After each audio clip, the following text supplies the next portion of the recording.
En la primera parte de nuestra serie titulada El Séptimo Día, Frank González y un grupo de expertos invitados presentaron el tema de los orígenes. Somos el resultado accidental y no planificado de un proceso de evolución a través de un proceso de selección natural, o somos obra de las manos de un ser supremo, el Alá del Corán y el Dios de la Biblia. ¿Debemos nuestra existencia a los dioses aztecas o babilónicos, o a ciertas criaturas del espacio exterior? ¿Cuál es la verdad acerca de nuestro origen? ¿Cuándo nació nuestro universo? ¿Cómo se acomodaron los astros en sus lugares? La ciencia puede explicar cómo se desenvuelve el universo y cómo ocurren las cosas en el mismo, pero no puede explicar por qué existen las cosas en vez de no existir nada. Por la palabra de Jehová fueron hechos los cielos, y todo el ejército de ellos por el aliento de su boca. Y acabó Dios en el séptimo día la obra que hizo, y reposó el día séptimo. Dios crea el mundo en 6 días y descansa en el sábado. Con todo, el sábado es también en sí una creación que sitúa los otros días en perspectiva.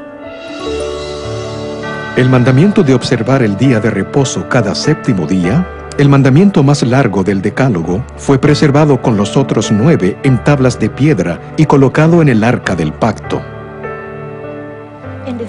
La gente hoy necesita hallar un santuario en el tiempo, lo cual es el sábado.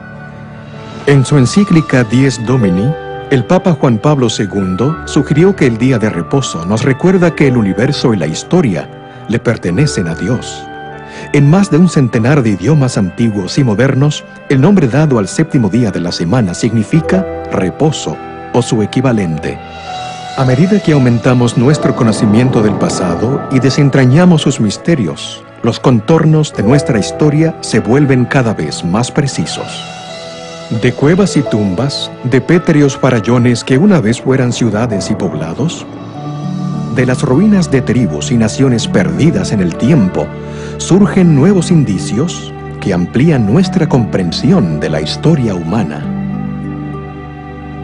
Los arqueólogos están constantemente añadiendo al cuadro elementos obtenidos en los registros de civilizaciones y sociedades extintas, así como los volúmenes de la literatura antigua. Hay un día que establece la estructura semanal del tiempo y conecta a la familia humana con sus orígenes, el sábado, séptimo día, que nos une con el Creador. Y ahora, la segunda parte de la serie, Un santuario en el tiempo.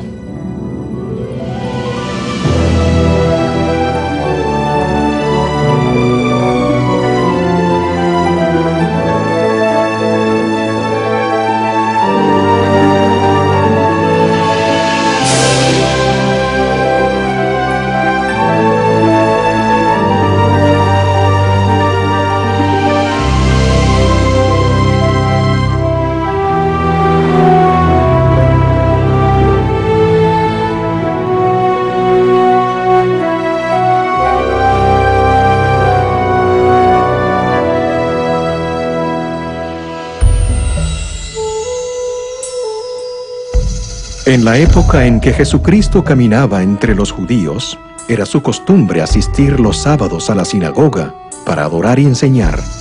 Los dirigentes lo vigilaban de continuo.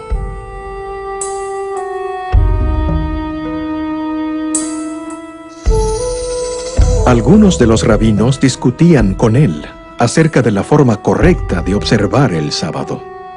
Acechaban para ver si sanaría a la gente en el día santo, con el fin de acusarlo de quebrantar el sábado.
Les saluda Frank González. Bienvenidos a la segunda parte de Un santuario en el tiempo.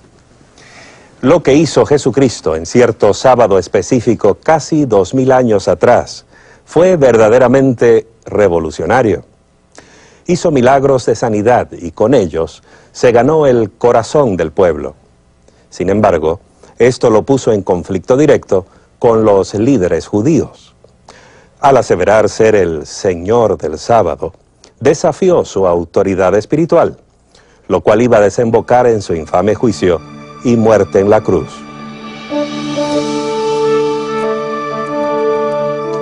Jesús nació en Belén, un poblado insignificante de Judea, durante el reinado de César Augusto, el primer gran emperador romano.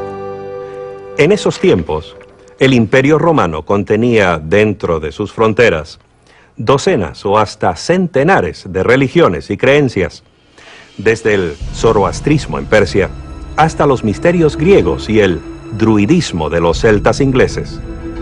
Las iniciaciones secretas y los ritos de fertilidad eran comunes, así como la creencia en la astrología. Los mismos romanos admiraban la religión y la cultura de Grecia, adoptaron los dioses griegos y los mezclaron con sus propias religiones. El resultado fue una mezcla de culto a los antepasados, al emperador y al sol. Una religión dirigida no a un dios, sino a muchos.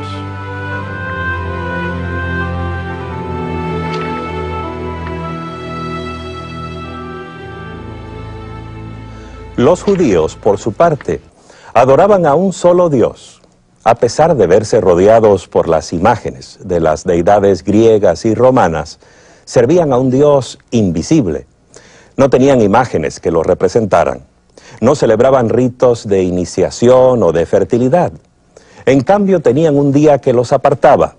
Un día sin igual en ninguna otra religión. Era un período de 24 horas dedicado completamente a su Dios. Los judíos tenían el sábado. Después del éxodo de Egipto, Dios hizo un pacto con Israel. Parte de este contrato incluía los 10 mandamientos. El cuarto de estos manda guardar el sábado, el séptimo día de la semana, como un memorial de su creación y su redención de Egipto. Al guardar este día santo, que era una señal entre Dios e Israel, recordarían que el Señor era su Dios y ellos su pueblo. Guardad mis sábados, porque el sábado es señal entre vosotros y yo por vuestras generaciones, para que sepáis que yo soy el Señor que os santifico. Podemos suponer que los judíos del primer siglo conocían y estudiaban los 10 mandamientos. El Decálogo les decía, tal como nos dice a nosotros, que el sábado es un recuerdo de que Dios creó el mundo en 6 días y es un memorial del éxodo de Egipto. Para los judíos del primer siglo, el sábado era un período de intensa espiritualidad, una ocasión para relacionarse con el Dios que creó el universo en 6 días y reposó en el séptimo. Por eso, ellos también reposaban el día séptimo. Además, en la liturgia judía recordaban que Dios los había sacado de Egipto. De este modo, el sábado llegó a ser para ellos una celebración de su libertad. La observancia del sábado era la marca inconfundible del judío. Lo ponía aparte de todos los demás. No se la podía esconder.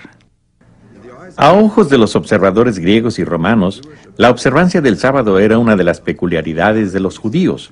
Veían un pueblo que cada séptimo día se abstenía de trabajar. Los griegos y romanos no tenían nada comparable. Los judíos del primer siglo aprovechaban que no podían trabajar en sábado, dedicándolo a regocijarse.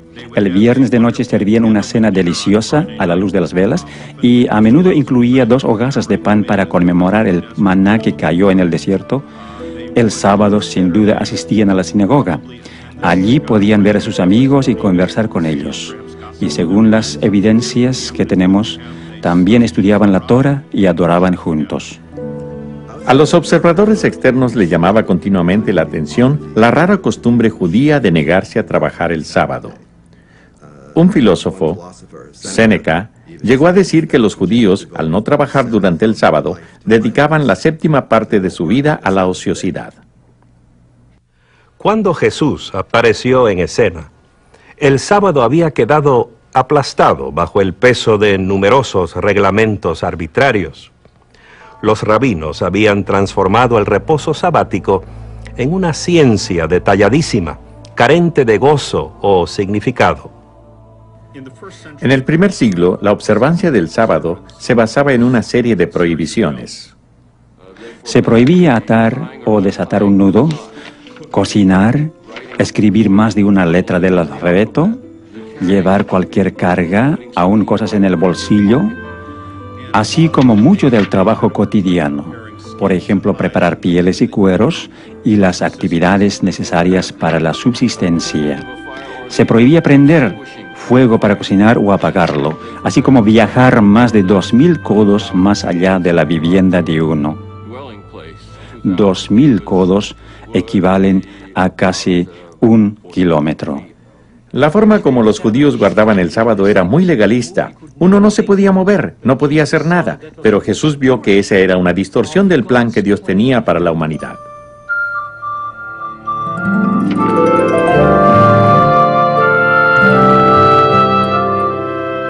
Al sanar al hombre de la mano seca, Jesús mostró el verdadero espíritu del sábado.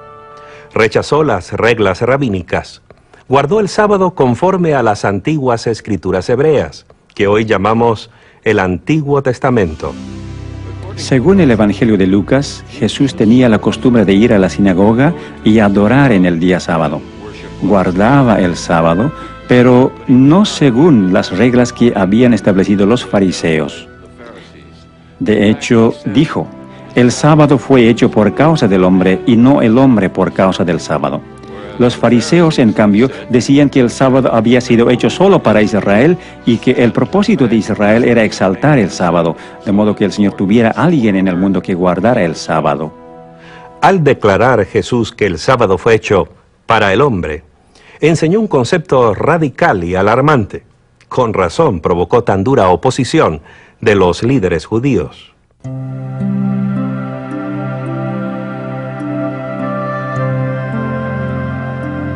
En otro sábado, Jesús enseñaba al pueblo.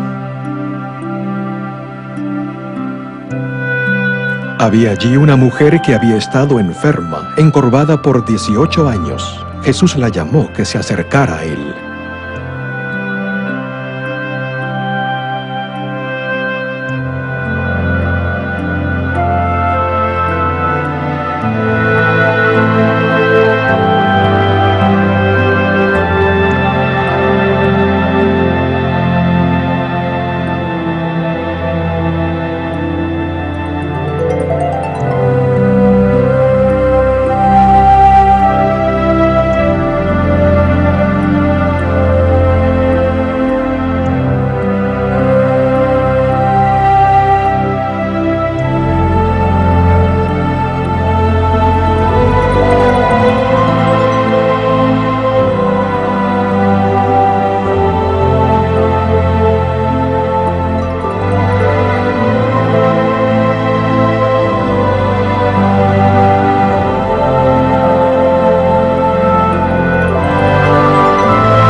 Los dirigentes religiosos se enojaron con Jesús porque hacía sanamientos en el día de reposo y siguieron conspirando contra él.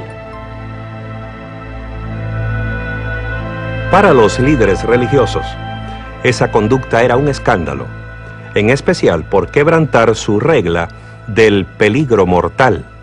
La regla del peligro mortal decía que se podían hacer ciertas cosas en sábado solo en casos de vida o muerte. Se podía salvar a alguien cuya vida estuviera amenazada, pero no se podía sanar a un enfermo crónico en sábado. Había que dejarlo para otro día. Pero Jesús no quiso esperar otro día.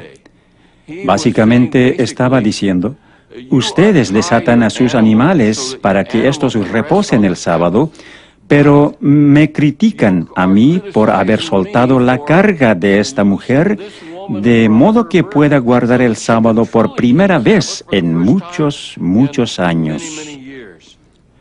Era un argumento devastador. San Juan, en su registro de la vida de Jesús, informa que por esta causa los judíos perseguían a Jesús y procuraban matarlo, porque hacía estas cosas en sábado. Acusaban a Jesús de quebrantar el sábado. Temían que si la gente seguía a Jesús, llegarían a ser una nación de quebrantadores del sábado, lo cual les acarrearía la ira y los juicios de Dios. Así perderían su nación. Fue este temor lo que los llevó a crucificar a Cristo.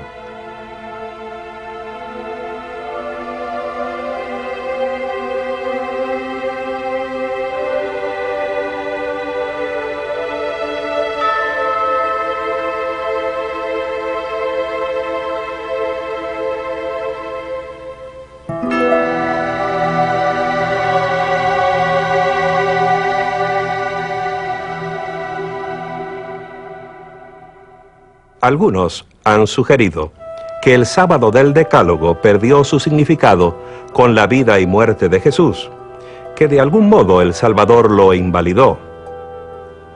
Cuando Dios dijo que el sábado fue hecho para el hombre y no el hombre para el sábado, podría haber dicho que el sábado había sido dado para Israel y que no era necesario que los no judíos, y quizás hasta los mismos judíos, lo guardaran. Cristo tuvo muchas oportunidades para decir que el sábado no era importante, que era hora de terminar con él. En cambio, todas las controversias que tuvo con los fariseos no tuvieron nada que ver con la validez del sábado, sino cómo debía ser guardado. Si alguna vez hubo alguna duda en cuanto a cómo guardar el sábado, Cristo la disipó. El secreto era seguir la autoridad de las Sagradas Escrituras y no las leyes y tradiciones humanas. Lo humano había invadido a tal punto el sábado que la realidad original casi no se veía. Jesús se abrió paso a través de todo eso hasta exponer el corazón del sábado, a saber, la relación que debe existir entre nuestro amante Creador y su pueblo. De este modo, el sábado, apartado de las actividades seculares, podía ser un día de acción, de cuidar a nuestros semejantes, un día de comunión social, en el cual dedicar más tiempo a Dios, a nuestra familia y a nuestros vecinos y amigos. Muchos devotos cristianos se sorprenden al leer que su propio día de culto se basa en reglas y tradiciones eclesiásticas y no en las Sagradas Escrituras. Algunos creen que Jesús quebrantó a propósito el sábado para establecer un nuevo día cristiano de culto. Esta idea carece de apoyo bíblico o histórico. Jesús no quebrantó el sábado del Decálogo. Lo que hizo fue desafiar las costumbres y tradiciones humanas. Al hacer esto, mostró la verdadera forma de guardar el sábado bíblico. De hecho, Jesucristo liberó el sábado de las tradiciones que lo habían convertido en una rígida formalidad y restauró su verdadero propósito como una celebración de la relación correcta entre el hombre y su prójimo y con su Creador.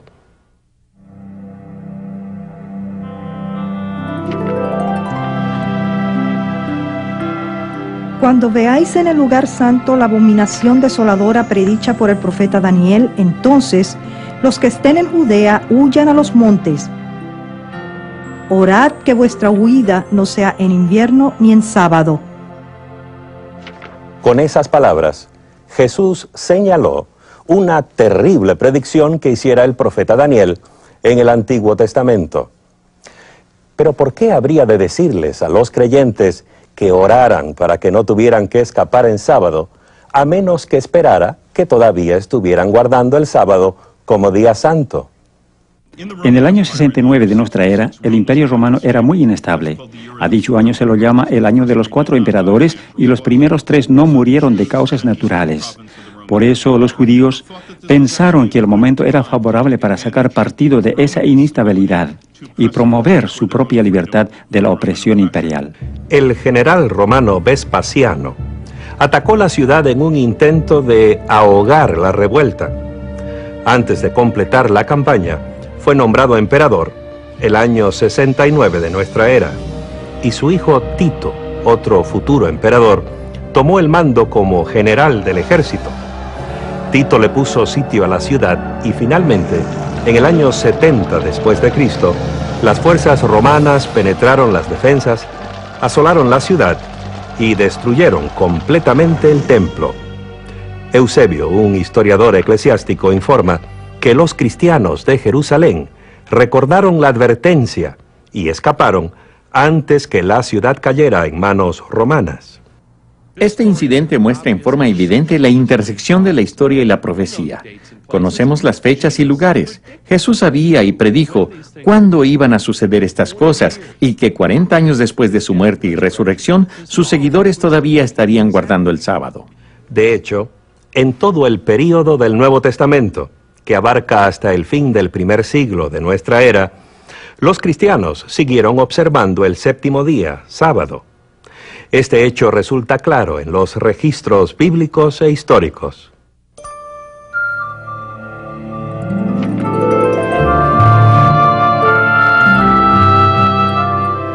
Para los primeros cristianos, su relación con el judaísmo no era una interrupción, sino un progreso.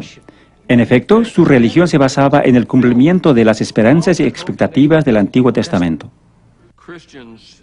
Los cristianos no creían estar fundando una nueva religión. Creían ser judíos, el verdadero Israel.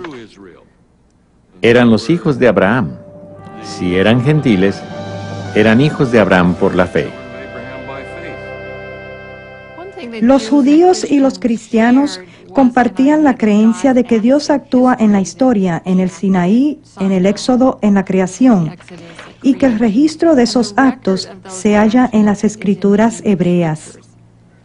El corazón de la teología cristiana y judía lo conforma la creencia de un solo Dios personal, un creador amante que se relaciona con sus criaturas. Esta creencia proveía también el corazón de la experiencia del reposo sabático, al requerir una relación personal con el amoroso creador. Pero para los cristianos, la vida y muerte de Cristo añadió una nueva dimensión, una nueva razón de reposar el sábado. Por tanto, queda un reposo sabático para el pueblo de Dios. Con estas palabras, Pablo mostró que la fe cristiana elevó el sábado a nuevas alturas. Con la muerte y resurrección de Jesús, los cristianos adquirieron una esperanza nueva, la de ser librados de un mundo de pecado. Así el sábado, que originalmente fuera el memorial de la creación, pasó a conmemorar también la salvación y la paz espiritual que ella nos brinda.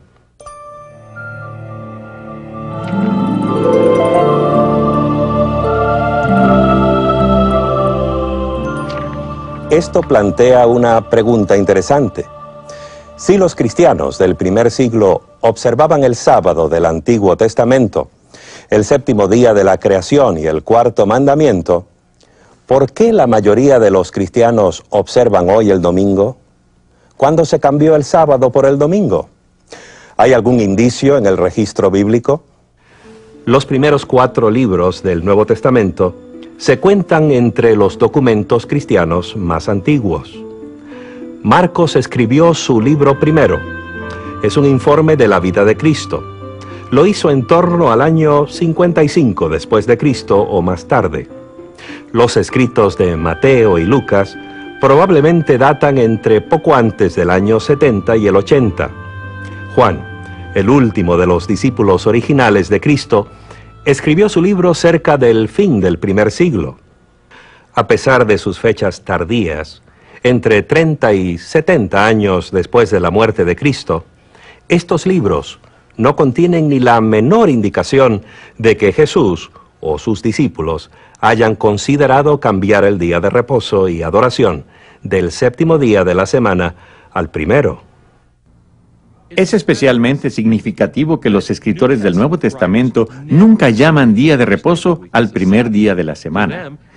Para ellos, el día de reposo era el séptimo, y esto es consistente en todas las otras evidencias de que, hasta el fin del primer siglo, los cristianos adoraban los sábados en las sinagogas junto con los judíos. Entre el año 95 y 100 de nuestra era, se realizó un cambio en el servicio de la sinagoga. La parte central del servicio se conoce como la oración de pie, la amida, o las 18 bendiciones. Son 18 breves bendiciones de Dios u oraciones de gratitud. En días de semana se recitan las 18, en el sábado solo 7 de ellas. En la misma época se añadió una más, que en hebreos se conoce como la Birkot Hamanina, la bendición concerniente a los herejes, la cual en realidad no es una bendición. Que no haya esperanza para los apóstatas, que los dominios de maldad sean prontamente desarraigados en nuestros días, que los nazarenos y los herejes perezcan pronto y no sean inscritos junto con los justos. Bendito eres tú, el eterno nuestro Dios, que aplastas a los malvados. Revelaba quién era cristiano porque se le podía pedir a cualquiera para que dirigiera la recitación de esta plegaria. Y al final de cada bendición todos debían decir amén, y esto hizo que fuera sumamente incómodo, de hecho imposible, para los cristianos participar desde entonces en adelante en los servicios de la sinagoga dirigidos por los fariseos. La evidencia que provee esta oración de la sinagoga nos ayuda a enfocar el cuadro de los cristianos del primer siglo. Es claro que guardaban el sábado junto con sus hermanos judíos. Pero esta idea es una verdadera revelación para la mayoría de los cristianos de hoy. Y resulta inquietante comprobar que el prejuicio contra los judíos afectó profundamente el concepto que algunos cristianos tenían del sábado. En la literatura eclesiástica de los primeros cristianos se nota un gran deseo de separarse y distinguirse de los judíos. Como resultado, aparece en ella mucho antijudaísmo o antisemitismo.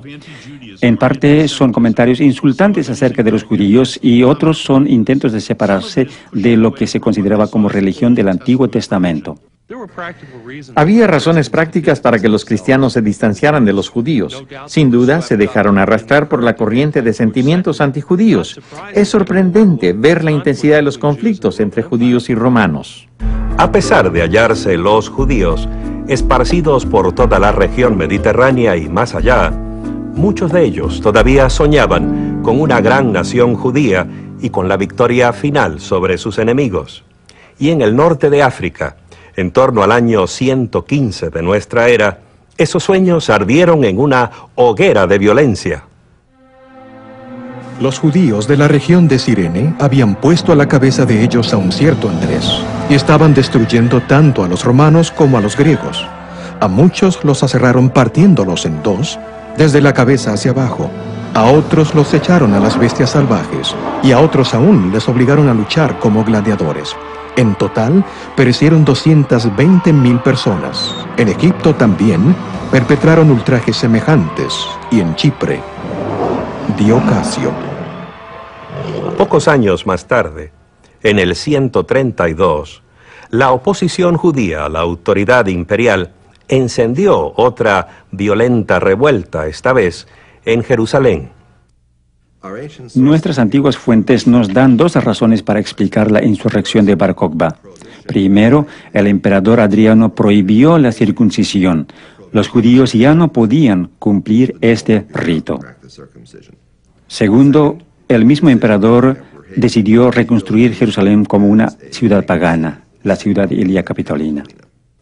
Por fin, las fuerzas imperiales aplastaron la rebelión el año 135. Adriano les prohibió a los judíos entrar a Jerusalén, así como la observancia del sábado y otros ritos religiosos.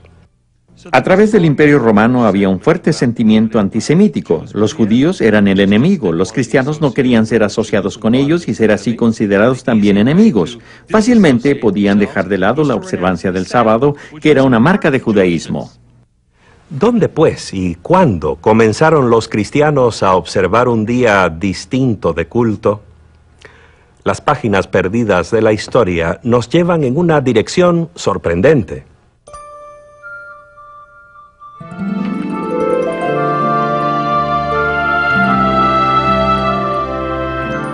Alejandría, Egipto, fundada el año 332 a.C. por Alejandro el Grande, uno de los grandes centros mundiales de literatura, ciencia y comercio, un caldero de ideas religiosas y filosofía clásica. Existen sólidas evidencias de que los cristianos de Alejandría fueron los primeros en reemplazar la observancia del sábado por servicios de culto dominicales. Esto comenzó poco antes del año 120 después de Cristo. Uno de los primeros documentos que apunta a cristianos guardadores del domingo es la así llamada Epístola de Bernabé. Este no es el verdadero Bernabé que menciona el libro de los Hechos en el Nuevo Testamento. Este es un falso Bernabé, un pseudoepígrafe. Se le atribuye falsamente. Fue escrito aparentemente por alguien de Alejandría, en Egipto, donde existía la costumbre de espiritualizarlo todo. Esto es lo que hace la epístola de Bernabé. No toma nada en sentido literal. Bernabé cree que las escrituras hebreas son un don para los que verdaderamente las comprenden, pero cree que los que las comprenden no las toman en sentido literal, sino metafórico o espiritual. Bernabé afirma que él y sus seguidores guardan el octavo día de la semana, el día después del sábado, es decir, el domingo. Condena el judaísmo y todo lo asociado con él, incluso la observancia del séptimo día, sábado. La carta de Bernabé es evidencia de que el domingo fue promovido como el día cristiano de culto.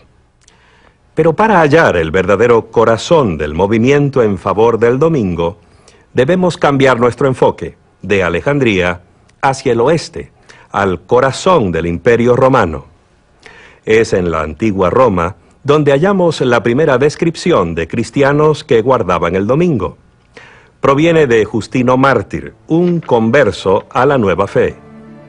Pero el domingo es el día en que celebramos nuestra asamblea común, porque es el primer día en que Dios, habiendo efectuado un cambio en las tinieblas y la materia, hizo el mundo. Y en el mismo día Jesucristo, nuestro Salvador, se levantó de los muertos. Los antiguos cristianos que comenzaron a guardar el domingo necesitaban una justificación teológica para guardar el primer día de la semana. Y la encontraron al vincular el primer día semanal con el primer día de la creación. Al hacer esto, estaban negando la autoridad de Cristo, quien se declaró a sí mismo Señor del sábado, el séptimo día de la creación.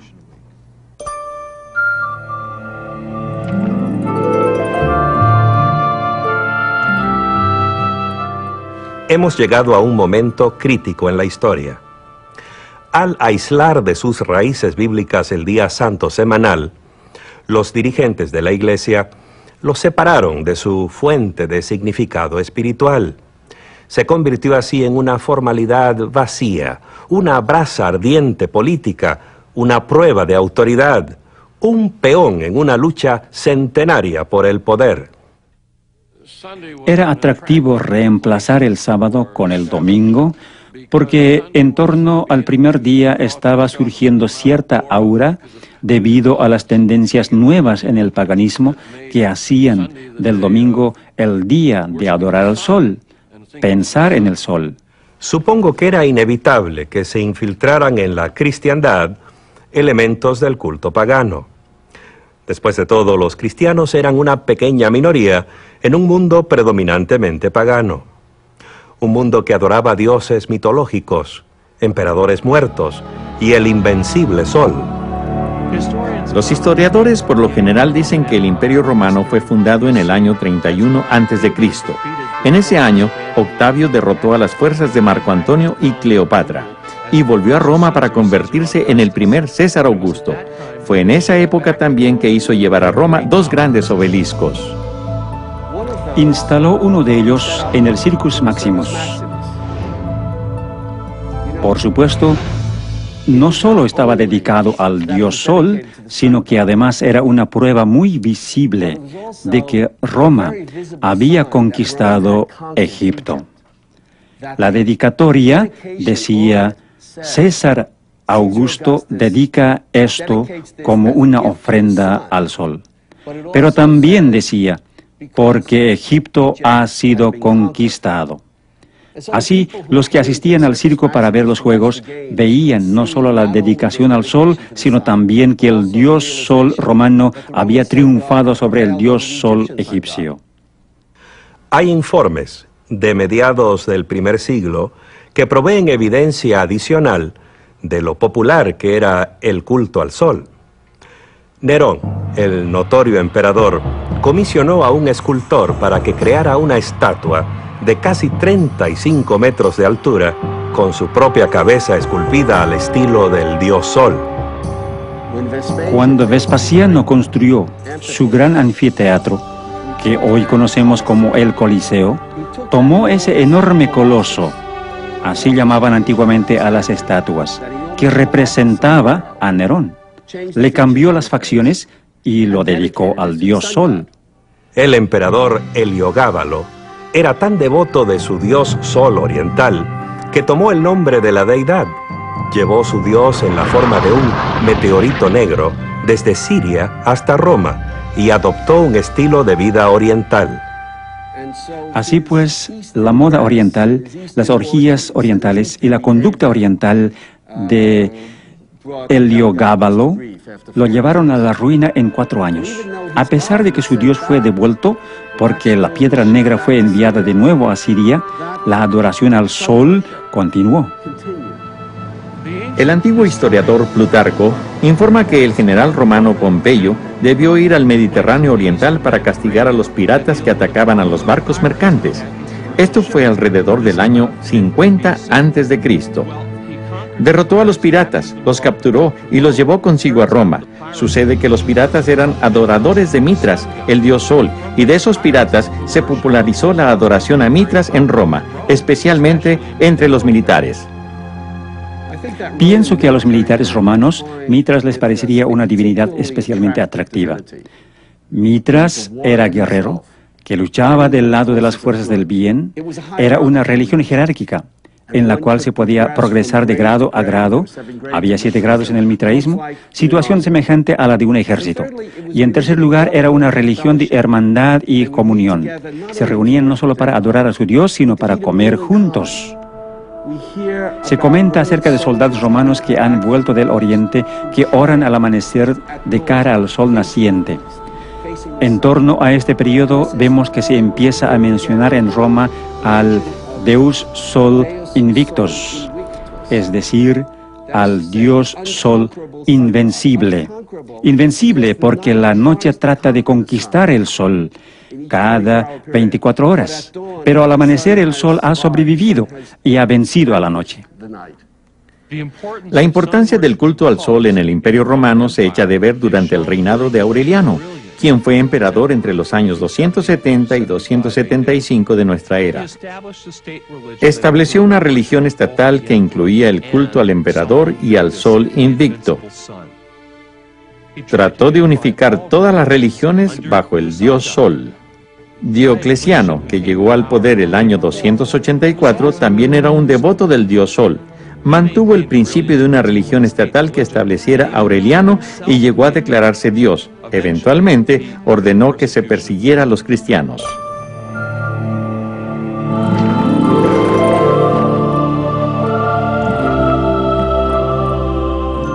A ciertos dirigentes cristianos les pareció buena idea aprovecharse de la popularidad del domingo.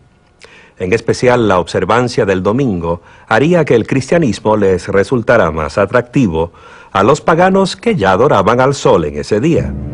Por ejemplo, el emperador romano Constantino era, al igual que Aureliano y Diocleciano antes que él, un adorador del sol.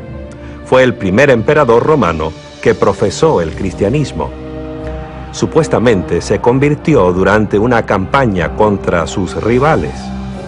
Las biografías escritas por sus partidarios dicen que antes de una importante batalla cerca de Roma, Constantino vio en el cielo una visión de la cruz.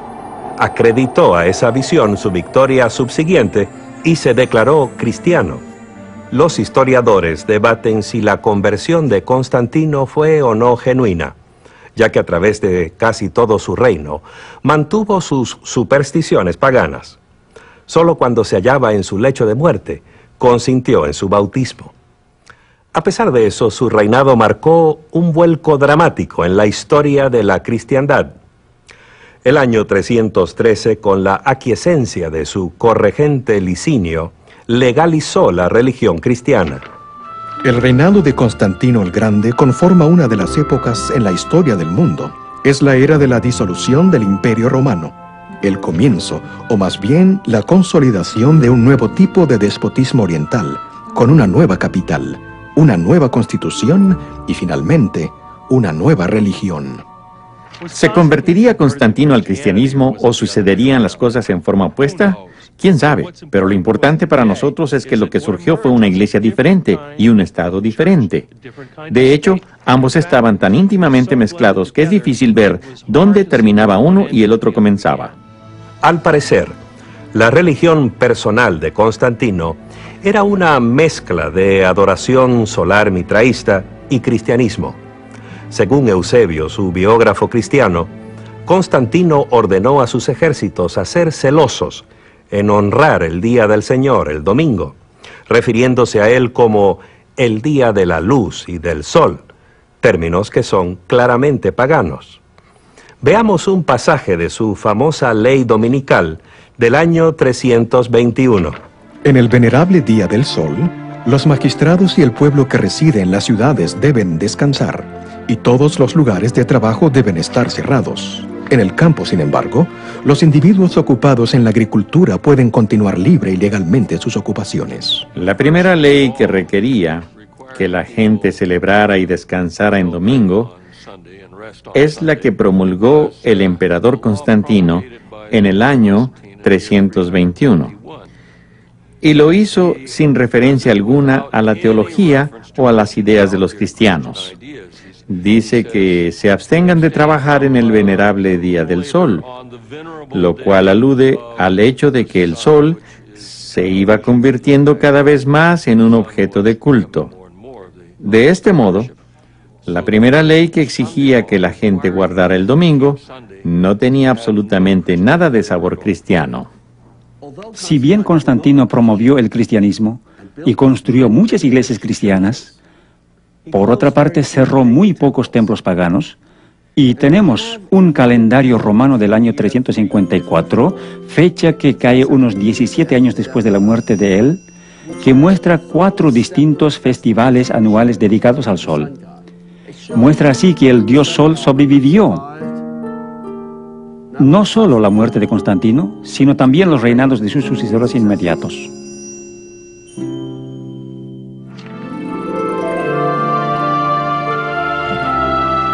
La ley dominical de Constantino, ¿le puso término a la controversia entre el sábado y el domingo? No. Según registros de la antigua ciudad de Laodicea, donde se reunieron los dirigentes de la iglesia en torno a mediados del siglo IV. El concilio eclesiástico de Laodicea trató específicamente de si había que leerse las escrituras en los servicios del sábado y qué pasajes debían escogerse.